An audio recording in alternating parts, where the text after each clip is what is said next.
Hi everyone, hope you're all okay. Tonight's story is called The Lion Inside by Rachel Bright. In a dry, dusty place where the sand sparkled gold stood a mighty flat rock, all craggy and old. And under that rock, in a tiny full house, lived the littlest, quietest, meekest brown mouse. He was so very tiny, so incredibly small, that nobody noticed him ever at all. He got trod on and sat on and missed out for stuff, ignored and forgotten. Yes, mouse life was tough. Meanwhile, far above, on top of the rock, times were quite different. It was lion o'clock. This huge, toothsome creature made sure everyone saw how important he was by how loud he could roar. He was head of the pack. He was shouty and tough. He loved showing the crowd. He was made of strong stuff.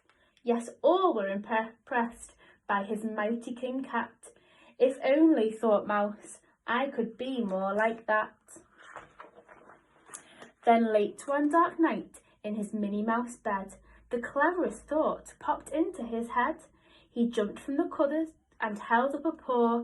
I've got it, he said. What I need is a roar. I mean, what if this mouse, with the weeniest squeak, was a little more grrr and a little less meek? Well, he said, he'd still be the smallest of fuzzy brown mice, but he'd make friends and join in, and life would be nice. Yes, thought the mouse, I must find out how. I will learn how to roar. I will learn it now. But gulp, oh my gosh, there was only one beast who could teach him this thing, but might make him a feast. It was time to be strong, take a chance after all. Forever was such a long time to feel small. So he made himself brave and he thought like a winner. He set off for the top, hoping not to be dinner. It felt like the scariest thing he could do, but if you want things to change, you first have to change you. The further he climbed, the closer he got to the slumbering lion reclining on top. Then, at last, as he stood on his tippy toes, he found himself suddenly nose to nose. Gulp, pardon me. Wake up, Mr. Lion, you've got company. Squeak, Mr. Lion, what I've come to you for is squeak. Do you think you could teach me to roar? A silence befell that twinkling plain. Lion opened his eyes and puffed out his mane. Time slowed right down. Why, it felt like a week. Then he opened his mouth and let out a eek.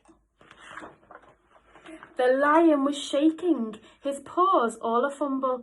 He was backing away with a scambling tumble.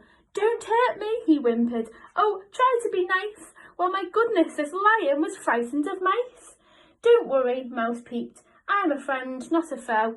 Let's rock this together. We'll have fun, don't you know? That was a magical moment for sure, when Mouse didn't feel at all small anymore.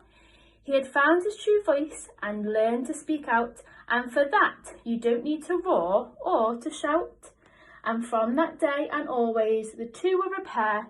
They both liked that rock better, now that rock was to share. The mouse, while still little, felt big in his head, and Lion, he still roared, but with laughter instead. Ha ha ha ha. Yes, that day they both learned that no matter your size, we all have a mouse and a lion inside. I hope you've enjoyed tonight's story. I'll see you soon. Bye.